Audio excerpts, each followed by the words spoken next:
노인이 송어 낚시를 아주 탁월하게 잘하였다고 합니다. 그래서 한 청년이 그걸 이렇게 지켜보다가 그 비법을 좀 배우고 싶어서 다가가서 노인에게 말을 걸었습니다. 어떻게 하면 낚시를 잘할 수 있습니까? 라고 묻자, 자, 비결이 있다네. 첫째, 한눈 팔지 말 것. 둘째, 미끼를 잘 사용할 것. 셋째, 인내를 가지고 기다릴 것.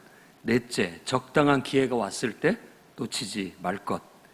그리고 한 가지 더 추가할 것이 있다. 그것은 내가 지금 한 네 가지, 그것을 그대로 실천해야 된다. 라고 그렇게 말했다고 합니다. 단순한 말인 것 같지만 실천한다라는 것은 어떻게 보면 우리가 인생을 살아가는 성공의 비결이기도 합니다. 또 우리가 사역을 해나가는 교회 사역 속에서도 성공의 어떤 것을 성취해내는 비결이기도 한다고 볼 수 있겠습니다. 오늘 본문은 산상수훈의 모든 학자들이 공통적으로 얘기하기를 결론 부분의 시작이라고 얘기를 합니다. 그 내용은 실천을 강조하는 내용입니다. 저는 이 7장 그 자체가 비판하지 말라는 그 말씀부터가 실천을 강조하고 있다고 생각을 합니다.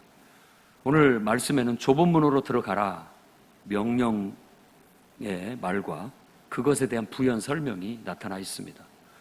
멸망으로 인도하는 문은 크고 그 길이 넓어가지고 그리 들어가는 사람이 많다라는 특징이 있고, 생명으로 인도하는 문은 좁고 그 길이 협착해서 찾는 이가 적다라는 특징을 우리에게 말해주고 있습니다.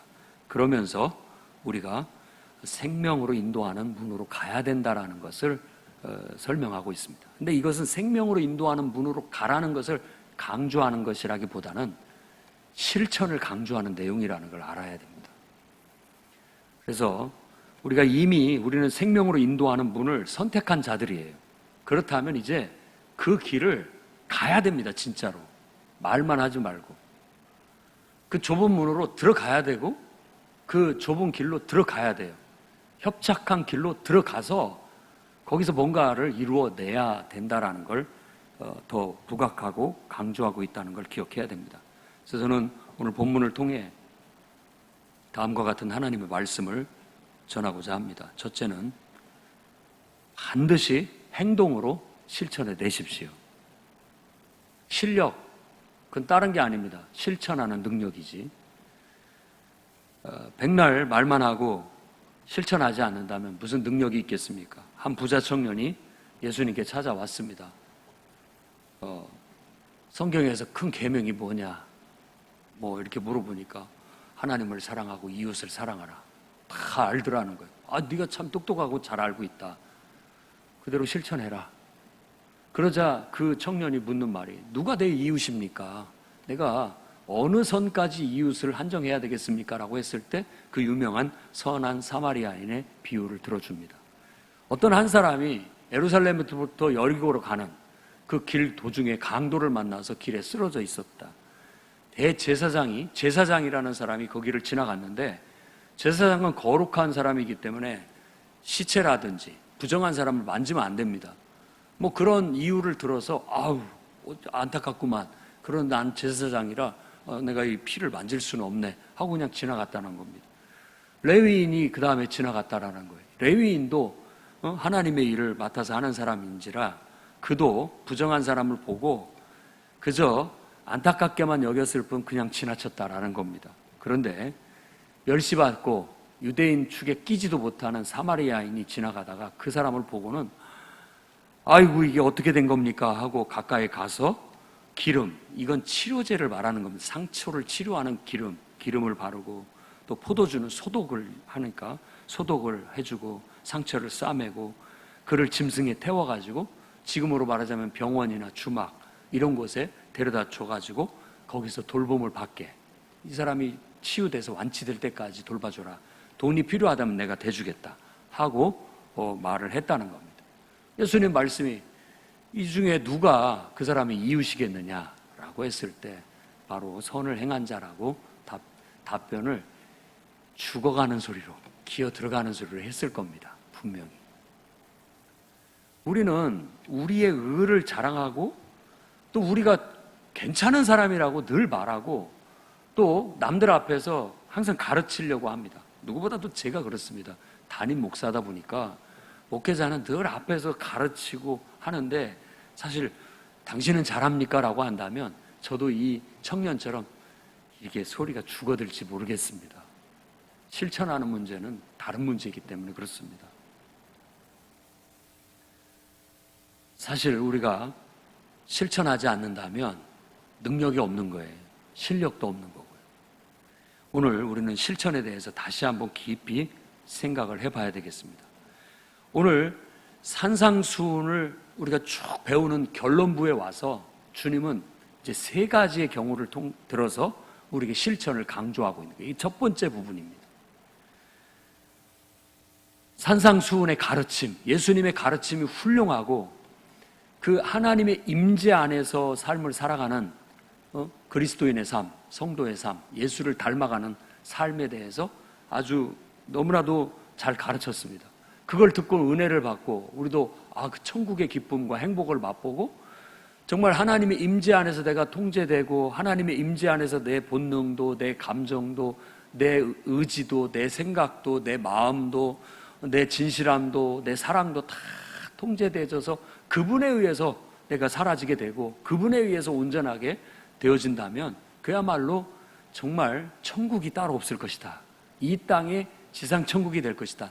내 안에 하나님의 역사가 일어날 것이다 라는 걸 너무나도 잘 알고 은혜를 받았어요. 그냥 절로 아멘이 나오고 나도 그렇게 살겠습니다. 나도 그렇게 살겠습니다. 마음을 먹습니다. 그러나 그 교육의 장을 떠나서 그것을 잊어버리고 실천하지 않는다면 그 배운 것은 아무것도 아닙니다. 그래서 실천이 없는 배움은 죽은 것입니다. 무의미하고 공허한 것일 뿐인 거예요. 오히려 우리가 배울 때에는 바로 실천의 의무가 따른다라는 책임감을 가질 필요가 있습니다. 더 많이 안다라는 건 그것을 더 많이 실천해야 된다는 무거운 책임감과 의무감을 가져야 되는 겁니다. 지도자라는 사람이 그런 의무감이나 책임감을 갖지 못하게 되면 외식하는 사람이 될 수밖에 없게 되고 또 손가락질 받는 그런 자가 돼버리고 말 겁니다. 그러니까 아무나 선생 되지 마라. 아무나 지도자 되지 마라. 지도자는 입에 재갈을 먹여야 된다. 왜냐하면 선생된 자가 가장 비판을 많이 받을 수 있다는 거예요. 맨날 그 말을 하지만 정작 그 말을 실천하고 있는지는 그건 별개의 문제이기 때문에 정말 두려운 일이 아닐 수가 없습니다. 한때는 목회자 된 걸 자랑스러워하고 막 이렇게 드러내고 싶었지만 어떨 때 보면은 내가 목회자의 이름에 걸맞게 살아가고 있는가? 내가 알고 있는 성경의 지식만큼 내가 삶을 살아내고 있는가는 정말 누구 앞에서든지 고개를 들 수 없을 만큼 부끄러운 점들이 많이 있을 수 있습니다. 모범이 더 돼야 되고 더 앞장서야 되고 더 솔선수범해야 될 책임과 의무가 내게 있어서 항상 무거운 마음을 느낍니다. 실천은 바로 우리가 배웠기 때문에 해내야 될 일입니다. 그래서 오늘 말씀에도 바로 좁은 길, 좁은 문, 협착한 길, 이 모든 것은 실천의 어려움을 비유로 말하는 겁니다. 다른 게 아니에요. 실천해내기가 좁은 문 들어가는 것 같고 실천해내기가 좁은 길 가는 것 같고 실천해내는 것이 정말 거친 길, 협착한 길을 걷는 것과 같은 그런 길이에요. 그러다 보니까 그리로 가는 사람이 많지 않다라는 말은 실천해내는 사람이 별로 없다라는 말과 같은 겁니다. 하지만 예수를 믿는 우리들은 그리스도의 가르침을 실천해내는 사람들입니다. 이제 내가 사는 게 아니에요. 내 안에 그리스도께서 사시는 것이라고 늘 말하고 실제 내 속에 주님의 임재가 있어서 그분에 의해서 말도 해지고 그분에 의해서 행동도 해지고 내 감정도 그분에 의해서 발휘되고 내 어떤 모든 것들이 그분에 의해서 나타날 수 있다면 정말 우리는 그리스도의 온전한 그런 복음의 원리에 합당한 삶을 살아내게 될 겁니다. 근데 이게 쉽지가 않아요. 나도 모르는 사이에 내가 의식하고 노력하지 않는다면, 성령의 충만함 속에 영향을 받지 않는다면 나도 모르는 사이에 내 감정에 사로잡혀서 막 그러고 있어요. 내 감정 속에 하나님의 임재가 없어요. 나도 모르는 사이에 어떤 말에 막 빠져들어서 그 말을 막 하고 있는데 그 말 속에 하나님 임재가 없어요. 나도 모르는 사이에 어떤 행동에 내가 집착해서 막 해나가고 있는데 그 행동 속에 정작 하나님의 임재가 없어요. 예수 이름이 없어요. 깜짝깜짝 놀랄 때가 많습니다. 깜짝깜짝 놀랄 때가 많아요.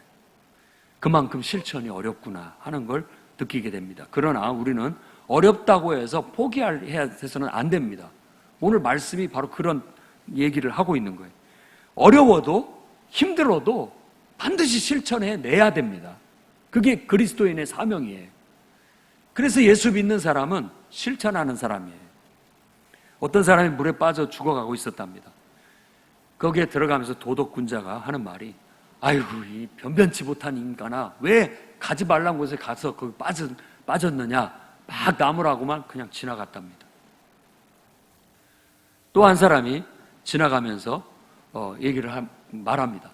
이 사람아 왜 물에서 허우적거리고 있어? 빨리 수영을 하든지 뭘 자꾸 기어 나오지, 왜 거기서 그러고 있어? 라고 하고 그냥 지나갔더랍니다. 근데 세 번째 사람은 그걸 보고 아이고 큰일 났네 하고는 자기가 물에 뛰어 들어가가지고 그 사람을 정말 어렵게 데리고 나와서 그 사람을 뭐 인공호흡을 하든 또 뭐 어떻게 해서 살려내고 그 사람을 돌봐주었다고 합니다.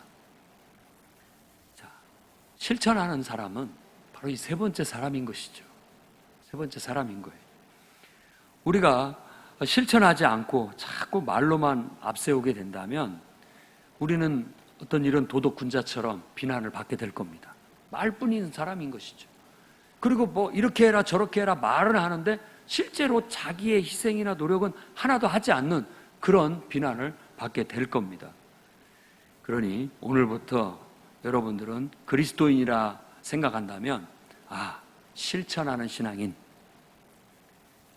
하나를 배우더라도 반드시 실천에 옮기는 그런 습성을 여러분 몸에 배이게 해 나가시기를 바랍니다. 사실 우리가 앞서 지난주에 배웠던 구하라, 찾으라, 두드려라 하는 말도 실천을 위한 기도라고 저는 생각합니다. 너무나 이 실천해내기가 어렵기 때문에 실천할 수 있는 방법을 하나님 주십시오.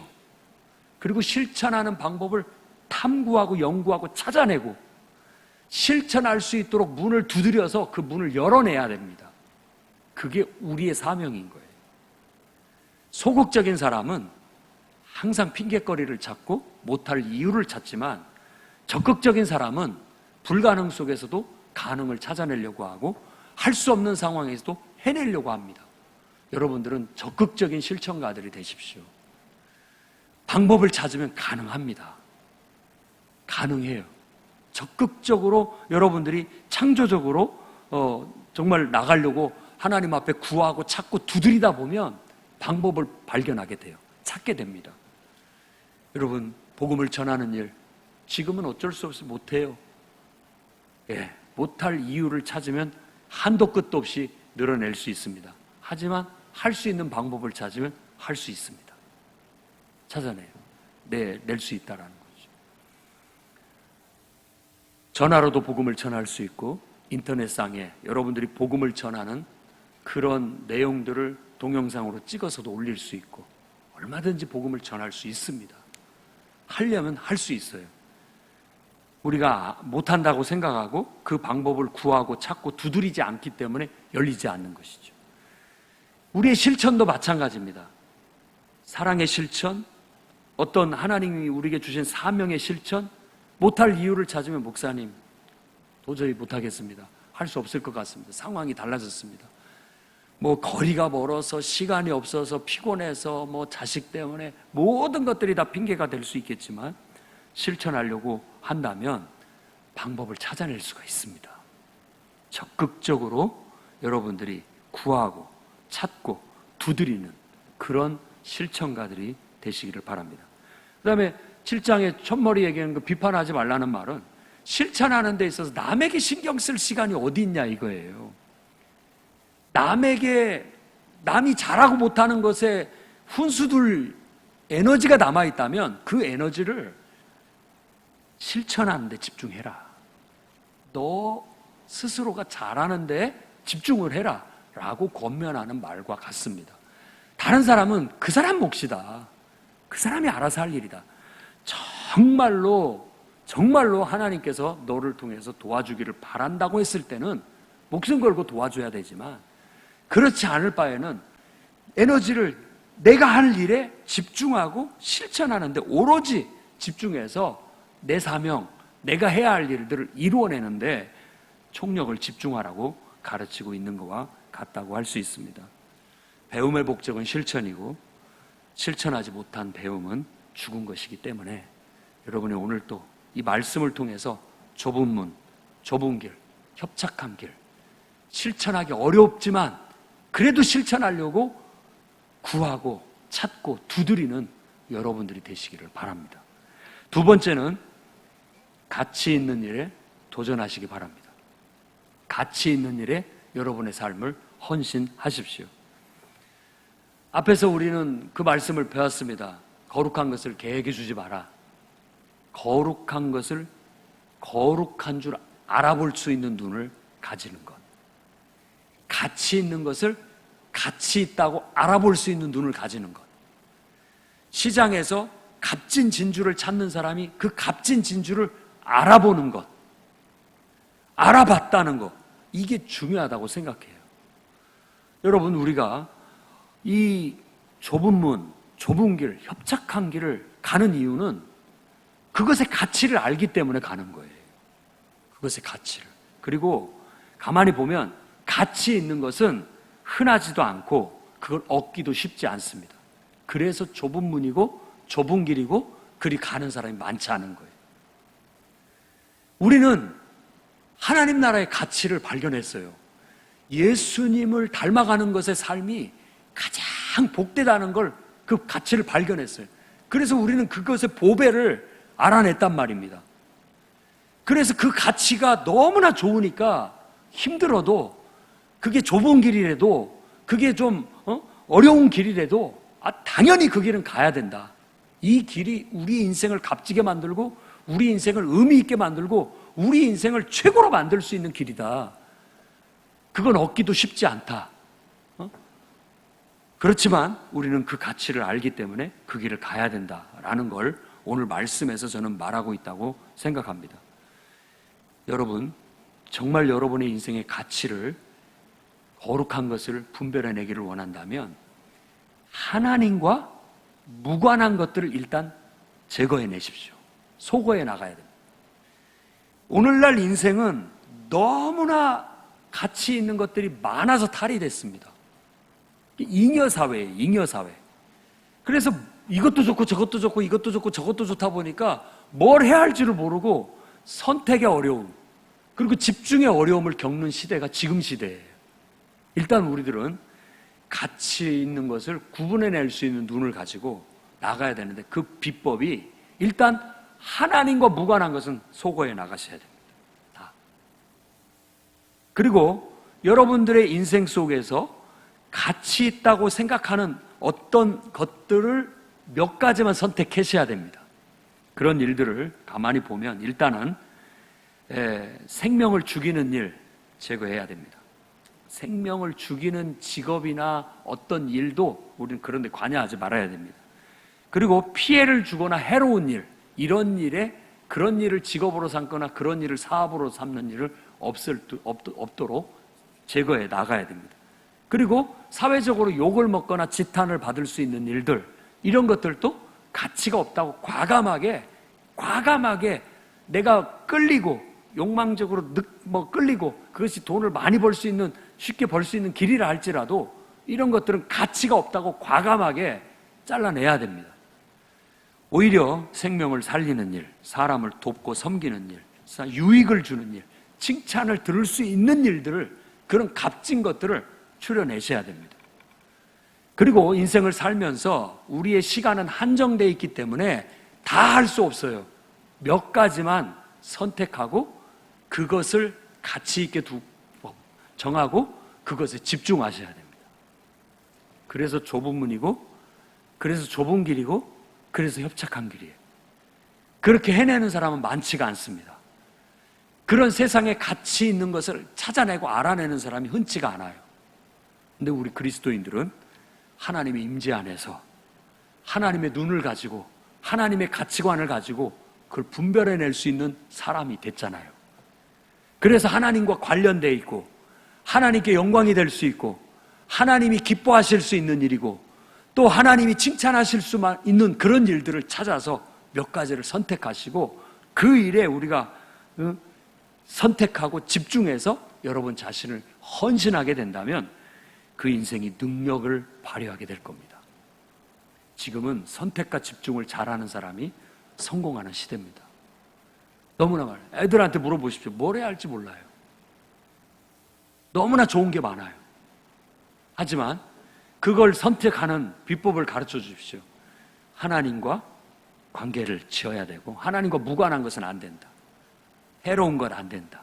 사회에 유익한 거, 사람을 살리는 거, 사람을 섬기는 거, 좋은 일, 칭찬받을 수 있는 일들 몇 가지를 정하고 그것의 가치를, 의미를 부여하고 그것을 위해서 자신을 헌신하는 거예요. 사실 실천은 도전이죠. 용기 있는 자가 도전할 수 있습니다. 그것이 값지다고 생각된다면 그걸 딱 선택하고 일찍이부터 그것에 집중하고 자신을 시간을 들이고 자신의 에너지를 들이고 수고와 노력을 들이게 된다면 그 가치가 언젠가는 빛을 발휘할 때가 온다라는 거예요. 그렇게 살아야 됩니다. 그리스도인들. 오늘 말씀은 바로 그런 실천의 강조인 거예요.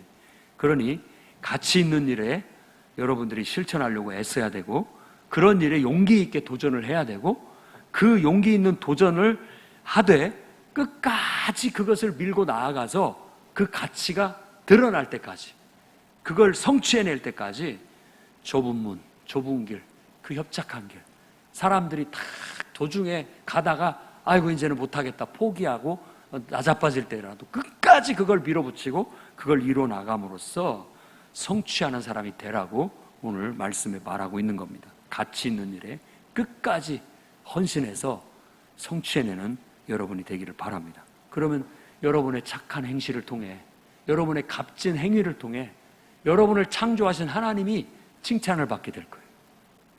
하나님이 우리 때문에 욕먹는 일이 없었으면 좋겠습니다. 너무 안타깝고 가슴이 아파요.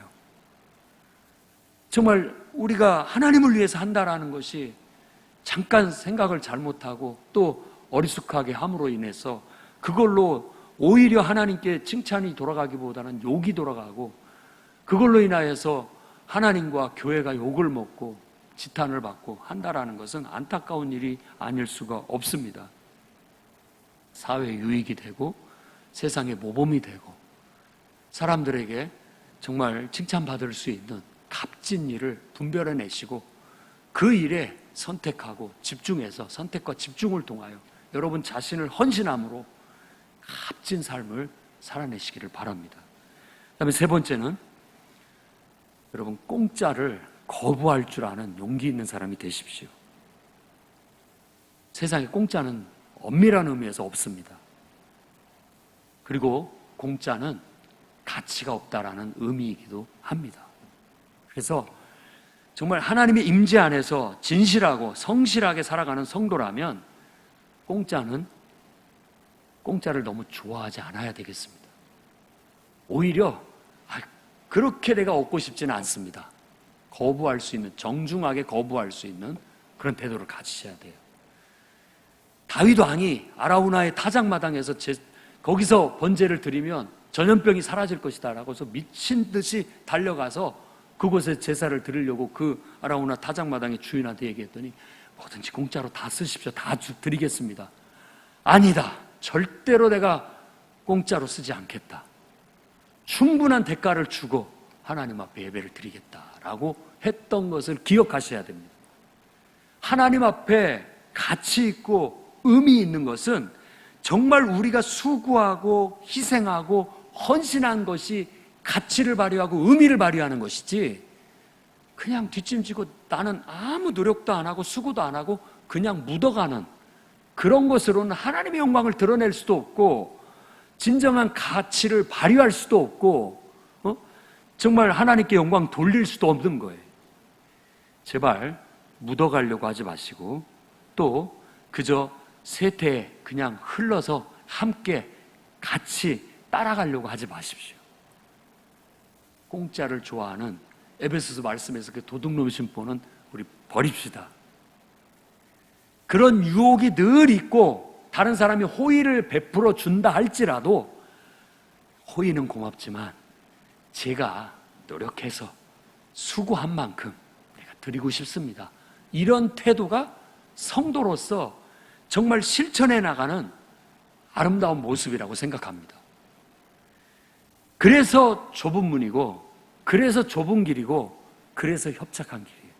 사람들이 넓은 길, 넓은 문, 그리로 거기는 가는 길이 너무나 넓고 편안해서 가는 사람이 많다라고 얘기를 하고 있어요. 그것은 그만큼 사람들이 수고하기 싫어하고 희생하기 싫어하고 고생하기 싫어하는 그런 마음을 담고 있다고 생각합니다. 그만큼 실천하려고 하지 않는다라는 거예요. 실천하는데 노력하려고 하고 고생하려고 하고 애쓰려고 하는 모습이 없다라는 말이에요. 그러면 가치가 없어집니다. 가치가 없어져요. 성도는 오히려 스스로가 수고하기를 자처하고 스스로가 희생하기를 자초하고 스스로가 고생하기를 자처해서 정말 내가 하는 봉사와 내가 하는 실천에 참된 의미를 추구하고 가치를 추구하는 사람이라는 걸 잊지 마시기 바랍니다. 값진 삶을 우리는 살기로 결단한 사람들입니다. 예수 믿는다라는 말은 나는 이제 허접한 인생을 살지 않겠습니다 라는 결단이기도 하고 나는 무의미하고 무가치한 삶을 살지 않겠습니다. 하나님의 임재 안에서 하나님의 명령을 따라 의미 있고 가치 있고 능력 있는 정말 나만의 정말 수고하고 애쓰고 내가 헌신함으로써 아름다운 향내를 풍겨낼 수 있는 향기로운 하나님 앞에 제물이 되는 그런 삶을 살고 싶습니다라고 결단한 사람들인 거예요. 그렇기 때문에 우리는 그 결단 속에 자기를 부인하는 그런 고백이 들어있다는 걸 기억해야 됩니다. 너희가 내 제자가 되려면 자기를 부인하고 자기 십자가를 지고 나를 따르라고 했습니다. 주님을 따르는 목적이 나는 고생하기 싫고 수고하기 싫고 하나님이 알아서 다 해주시기를 바라는 그런 얄팍한 마음이었다면 내가 잘못 생각했다라는 걸 깨닫기 바랍니다. 오히려 하나님의 위대한 가치를 발견하고 하나님 안에서 너무나 고상하고 고귀하고 정말 아름다운 삶을 발견해서 그걸 위해서는 내 목숨도 아깝지 않게 바칠 수 있겠다라고 해서 나서는 길이 바로 우리가 나가는 신앙의 길이고 예수님을 따르는 제자의 길이었던 거예요. 그 길이 어렵다는 것도 알아요. 그 길을 이루어내는 것이 어렵다는 것도 알아요. 수고해야 된다는 것도 압니다. 많은 희생이 따를 수 있다는 것도 알아요. 그런데도 좋아요. 나는 그래도 그 길을 가고 싶어요. 왜? 값진 길이니까. 의미 있는 길이니까. 나는 이미 그걸 선택한 사람이에요. 그 길로 가면 오히려 사람들은 손해볼 것 같고 희생할 것 같고 그렇게 얘기하지만 알고 보면 인생을 길게 보면요 그게 더 우리에게 유익한 길입니다.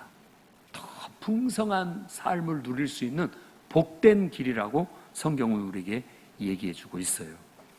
자기 부인은 자기를 부정하는 것은 바로 늘 편하게 살고 싶고 쉽게 가고 싶고 신앙생활도 편하게 하고 싶고 그냥 내가 좀 수고 안 해도 하나님이 알아서 척척척 좀 해줬으면 좋겠고 내가 좀 고생 안 하고 하나님이 그냥 때를 따라 그냥 척척척 공급해 주셔서 그냥 순조롭게 다 됐으면 좋겠다라는 그런 얄팍한 그런 마음이 우리의 본능이지만 우린 그걸 부정해내야 됩니다. 부정해내야 돼. 주님을 위해서 어떻게 내가 뒷짐지고 하나님이 십자가에 못 박혀 죽고 계시는데 내가 어떻게 뒷짐지고 그냥 편안히 바라볼 수 있겠습니까? 주님 내려오십시오. 제가 십자가에 달리겠습니다. 제가 십자가를 지겠습니다. 하고 나아갈 수 있는 스스로 좁은 길을 택하고 스스로 좁은 문을 택하고 스스로 고난의 길을 택할 줄 아는 뜻깊은 신자, 뜻깊은 성도의 길을 가는 사람이 바로 성도인 것이죠. 그걸 자기 부인의 정신이라고 한다면 자기 부인이라고 해낼 수 있겠습니다. 자기 부인을 하는 사람은 실천해내는 사람입니다. 자기 부인을 이뤄내는 사람은 그렇게 흔치가 않습니다. 많지 않아요. 그만큼 좁은 문이고 좁은 길이기 때문에 그래요. 무가치와 무의미의 가벼움을 이제 우리는 토해내버립시다. 너무 가벼운 신자, 너무 가볍고 정말 의미 없는 그런 삶을 산다는 것이 이제는 막 이건 뜨겁지도 차지도 않은 것 같은 토해내는 것처럼 토해내버립시다. 배부른 돼지로 사느니 배고픈 성도가 되어서 살겠다고 결단합시다. 그게 더 고귀하고 숭고하고 아름답습니다. 우리의 인생, 그리고 우리의 미래, 우리의 영원은 우리의 선택과 실천에 달려 있습니다. 오늘 좁은 문으로 들어가라는 주님의 말씀을 여러분의 가슴에 새기고 그 길이 생명의 길이다. 그 길이 가장 고귀한 길이고 값진 길이다. 그 길은 그리스도의 가르침을 실천하는 길이다. 실천이 쉽지 않겠지만 꼭 실천해내서 내가 그리스도를 닮아가겠노라. 오늘 또 선택하고 그 길로 달려나갈 수 있는 여러분이 되기를 바랍니다. 진지하게 오늘 마음을 먹으셔야 됩니다. 그 길을 가는 건 쉽지 않습니다. 굳게 마음을 먹고 실천해 내셔야 됩니다. 그래야만 생명의 길에 도달할 수 있고 그 생명의 열매들을 먹을 수 있고 그 속에서 참된 삶의 가치와 의미를 추구해낼 수 있어서 부끄럽지 않은 삶을 살게 돼서 주님 앞에 우리가 가게 될 때 참 잘했다, 정말 잘했다, 착하고 충성된 종아라고 하면서 주님이 우리를 기쁘게 맞아들일 수 있는 그런 인생이 되시기를 주의 이름으로 축원합니다. 기도하겠습니다. 자비의 하나님,